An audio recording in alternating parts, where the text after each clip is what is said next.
Why would I betray you? We all have our secrets. We just didn't get to yours yet. Well, here we are. Here we are. It is finally here. For some of you, it's been around for 2 weeks already. But we have finally shifted from before No Time to Die to after No Time to Die. And what an era it's been. Nearly 6 years of us waiting in anticipation for Bond 25, feeling like it would just never get here. And here we are finally talking about it. So here we go. I took my good friend Dave Zaritsky's advice. He said, don't do a review until you've seen it at least twice. I just came home from my second viewing, and I feel like I'm ready to talk about it a little bit. And by the way, I have never seen such an outpouring of people trying to have a conversation. I haven't even been able to get to some of my Instagram shout outs and people wanting just chomping at the bit to talk about the film. I apologize if I haven't gotten to you. Honestly, it's been that overwhelming. But here we go. I'm going to give you my thoughts, and I'm going to keep this spoiler sensitive. This is, I do not understand why they stagger the release dates the way they do. In this day and age, it does not make any sense to me. So I'm going to be spoiler sensitive. You'll know as I start to get into more spoiler things, and I'll say loud and clear when I start to spoil anything that is major. So let's go. How about just an overview of the film? The overview is simply this. This to me was a magnificent film. I thought this was absolutely superb. This was a work of art. It was handled incredibly competently. This director was a great choice for this film. Everything, again, you felt like you were in safe hands. It was a very compelling story pretty much from the get-go. The imagery was fantastic. There were some images that would pop on the screen and you just went, wow, oh my goodness. There were so many things in here that were pure James Bond, so many things that were pure Ian Fleming that you just said, that looks like somebody tore a page out of Ian Fleming and slapped it onto a movie screen. It is that good. Again, we will get into some of the concerns, the problems, but I don't think it's not a problem in quality. There are directions that the film went in that I don't know if I don't know if I feel like that was the right direction to go, but it was a capable film. So if you haven't seen it yet, you absolutely will enjoy it. Go out and see it tomorrow. With that said, let's get into a little of the nitty gritty.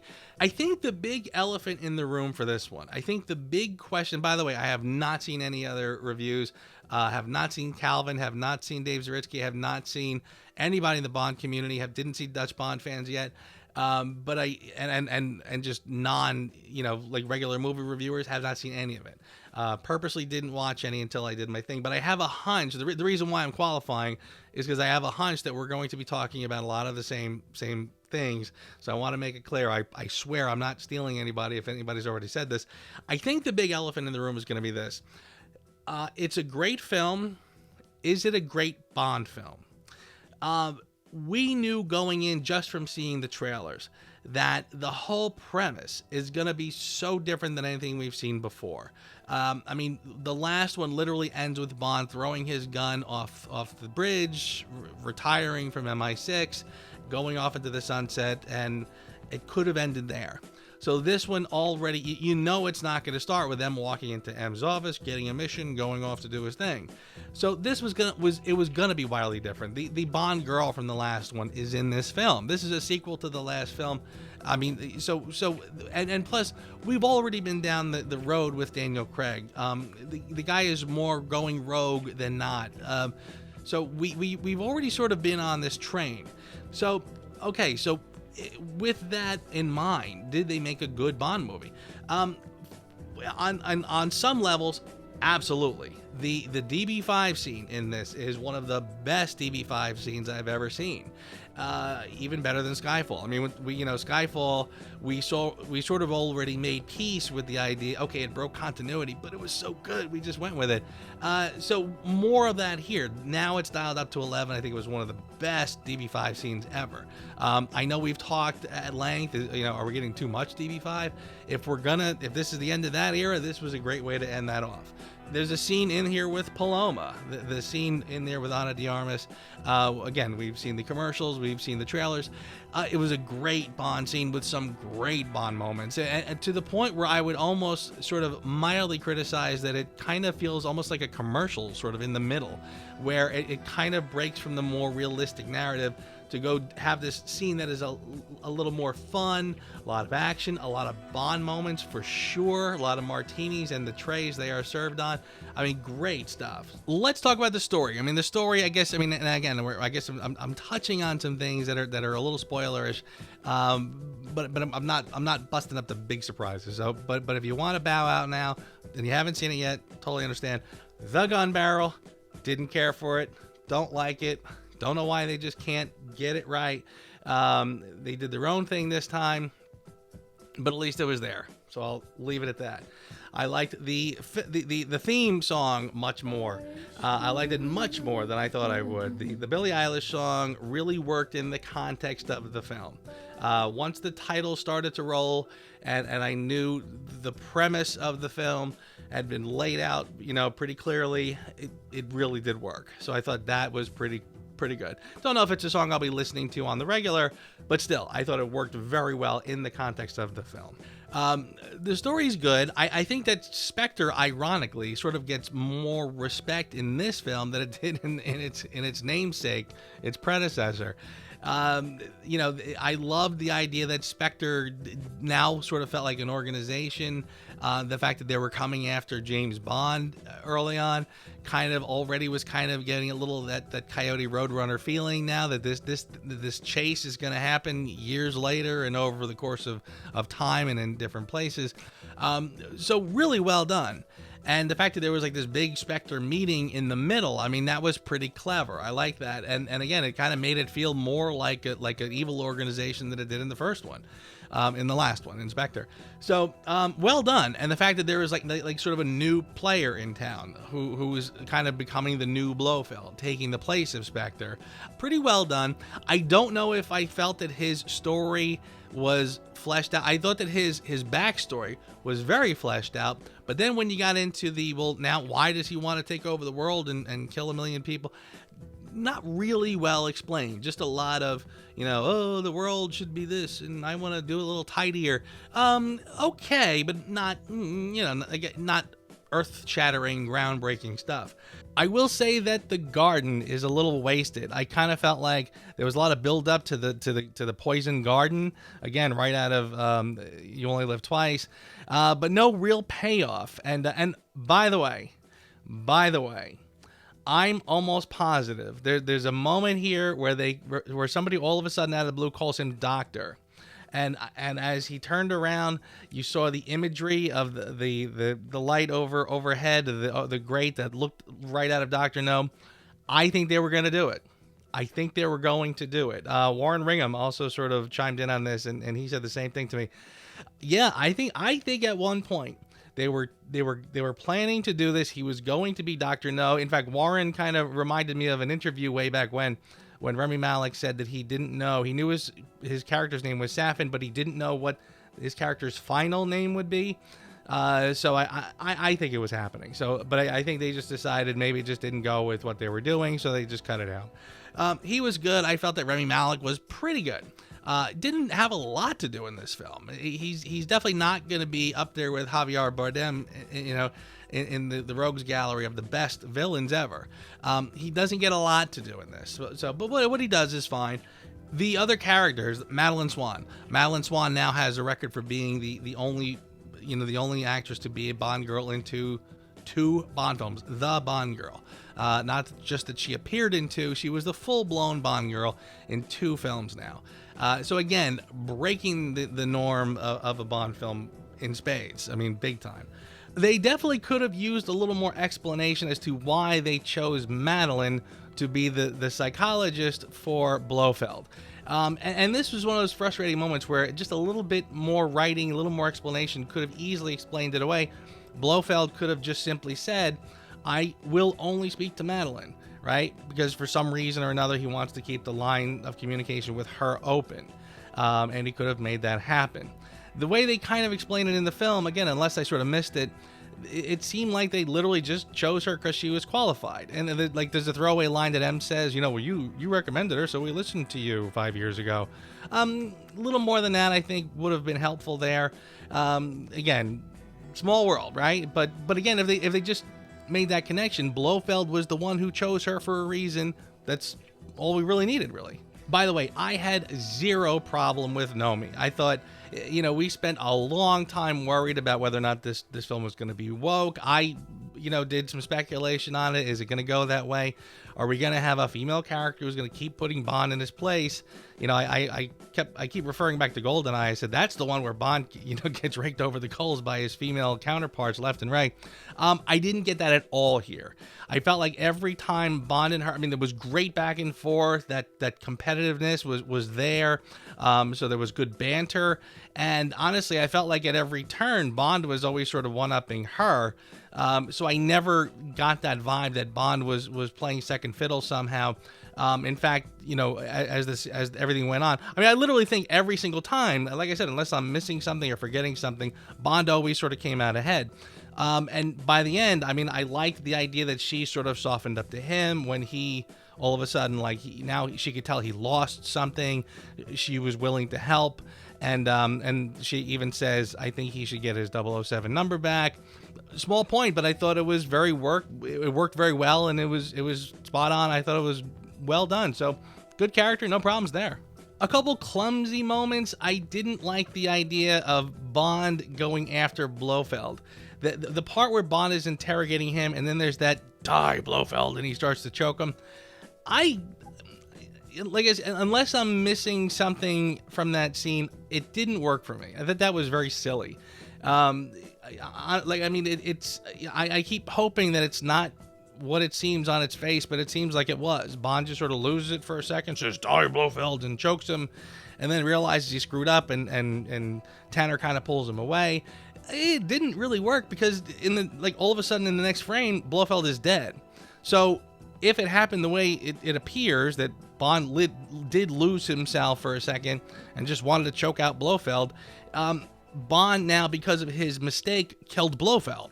I think that scene would have played out much better if Bond and Blofeld had sort of like, you know, like a meeting of the minds where, you know, they kind of came to a little bit of an understanding, maybe even shook hands, and then all of a sudden Bond turns around and Blofeld's dead, and he's going, what the heck just happened? I think that would have been a better, you know, a little more payoff than that stupid "die, Blofeld" stuff. I mean, again, now because of how they did it, Blofeld is dead because of Bond's moment of incompetence. So not crazy about that. Also, Bond now joins the ranks of every other action hero who is just impervious to bombs, grenades. It doesn't matter if it blows up right in his face. If you drop a handful of grenades at his feet, he just flies off in the other direction and he's fine. I mean, seriously, if you throw a grenade at a bad guy, he explodes into a million pieces. If you throw a grenade at the hero, it knocks him 20 feet and he gets up and brushes himself off. Okay, well, whatever. So with that, let's talk some major spoilers. This is it. If you haven't seen it yet, this is where you don't want to go any further, trust me. So, okay, sticking with that elephant in the room. Things that break from Bond, and there's a lot. The death of Felix Leiter. Well, first of all, it was very well done. In fact, if anything, it kind of reminded me why I couldn't stand the death of Mathis in Quantum. This was the polar opposite. This is where a lot of respect was given to the character. The scene itself played out really well. Bond is moved by it. So it was really well done. Question, should they have killed off Felix Leiter? Well, again, that kind of boils down to that initial question. This is going to be the last Craig film. This is the last film in Craig's tenure. Does that mean we're allowed to do whatever we please and burn all our bridges? Well, I kind of feel like if it works in the story, then yes, I suppose it does. So anyway, I thought the death of Felix was good and it was handled well. The other big elephants in the room. Bond now has a child. This was something they touched on in the novel, You Only Live Twice. So with that in mind, I feel like I'm almost forbidden to criticize it, because if Fleming did it, it's fair game. and I like how it was handled. I mean, seeing Bond cut up an apple and giving it to this little girl. Why Madeline kind of denies it was his in the beginning, I'm not positive, because it just sort of came out anyway that it really was. But I thought that was really good. I liked it. It raised the stakes. It gave Bond a lot more urgency to rescue the maiden and the daughter. So that worked pretty well. But the other big revelation in this film, the death of James Bond. Now, I want to say a couple things that I like about this, a couple things that I don't like about it, and then I'll kind of confess and tell you where I sit with this. First off, let me tell you the things I like. I really liked the tribute where the gang from MI6 was doing a toast and M reads a passage, which I am 99.9% sure is a direct quote from Fleming. I don't know if it was in one of the novels or just in one of his bios. I've heard him say that quote, we've only got a limited time on this earth. I don't intend to spend my days trying to prolong it. I'm going to live. And I thought that was a perfect thing to do to put in here. Really worked well. I liked when Madeline is driving off in the Aston Martin, and she says to her daughter, "Let me tell you a story about a man named Bond, James Bond." I thought that was very, very good. Felt right. It was very moving. Okay, but I'm not a fan of the current trend of self-sacrifice as heroism.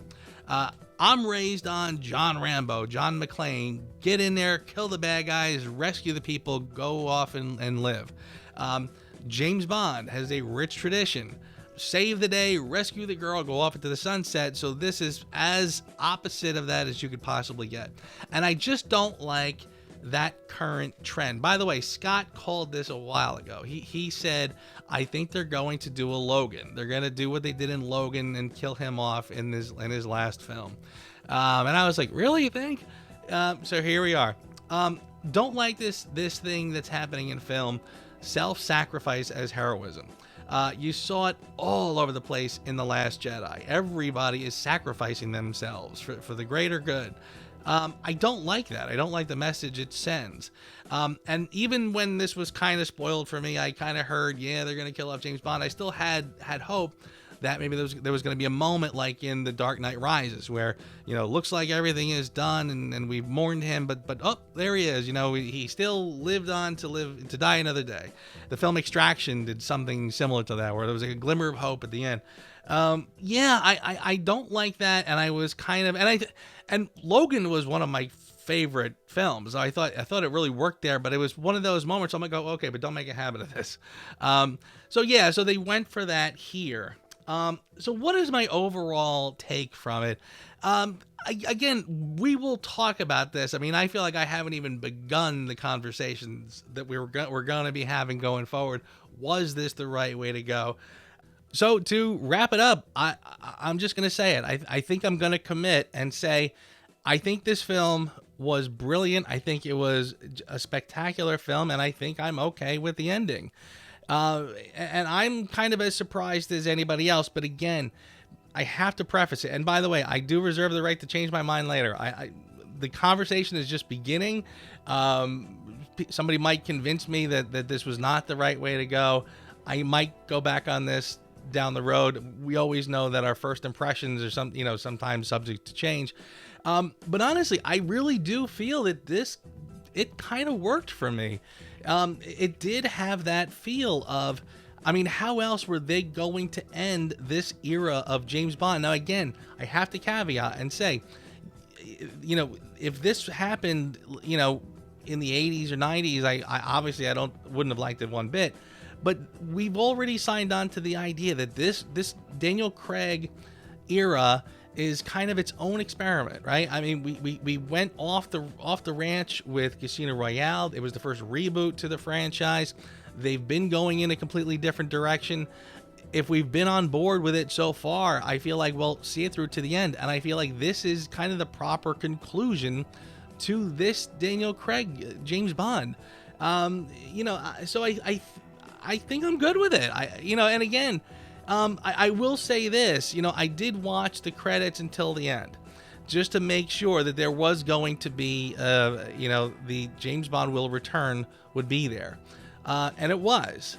But I confess, once I saw it there for like a half a second, I went, oh, thank God it's there. But then I realized, what does it matter?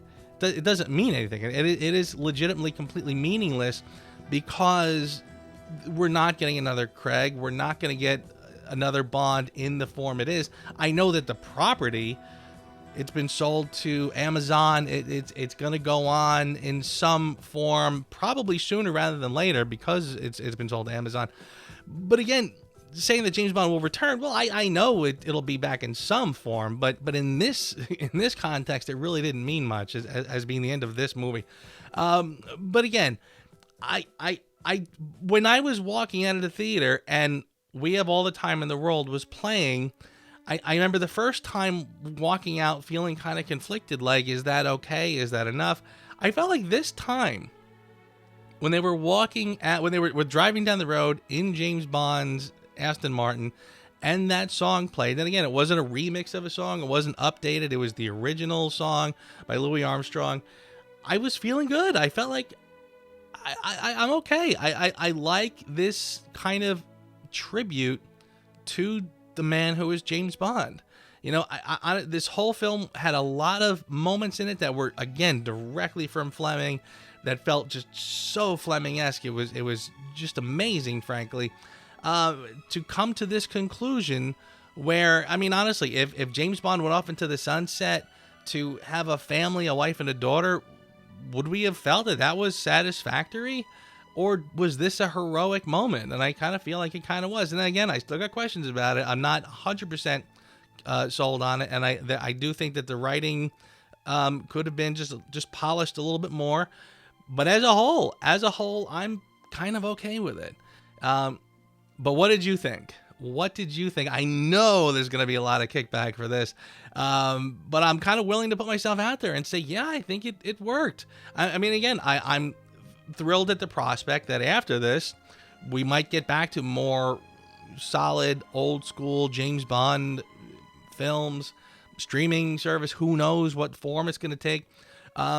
But yeah, I feel like this was a successful conclusion to the Daniel Craig era. I mean, we've been saying that this Daniel Craig was going to be a W-shaped roller coaster ride, highs and lows, ending on a high. And I think that's exactly what we got. And I think this was I feel like we've sort of speculated before that if you watch all of the Craigs straight through, like as a 10-hour long marathon, I think it would sort of feel like it all connects and it all works as one, like a small mini series of James Bond that is sort of, outside of the traditional James Bond that we've had for years. So yeah, it's not traditional James Bond, but I think it's an interesting experiment. And in some ways, here's the kicker, and I'll end off on this. I think Fleming would be proud of this. I think Fleming would be very happy with this exploration, this version of James Bond. Fleming nearly killed James Bond a couple of times in From Russia with Love in the novel. He got stabbed with the poison. Fleming was ready to say, I'll kill off my hero. So I don't find this offensive in that way, because I think Fleming would be proud of this. I really do. I think if Fleming saw this whole movie from beginning to end, all of that kind of angsty stuff, all of that emotion, the betrayal, the rawness, the Fleming moments that are in here, and ultimately the conclusion, I think Fleming would be very pleased with this. I can't end it better than that. That is probably the best thing I can say about this film. So there you go. Again, like I said, let's have the discussion. Let me know what you thought. I can't wait to start diving in and having conversations with my fellow Bond fans about this adventure, this episode. So let's go, bring it on. And now I can finally, get into a lot of your reviews, other reviews, and the conversations, the questions that you have in the comments. So let's do it. Guys, this was a long time coming. We waited a long time for this, so it's finally here. So let's soak it up. Let's have fun with this, and let's debate it. Let's argue. Let's have some drinks and argue about whether or not this was the way to go. I can't wait. This is your good buddy head of section. Just as happy as I can be. And I will be talking to you soon. Take care. We have all the time in the world. Time enough for life to unfold all the precious things love has in store.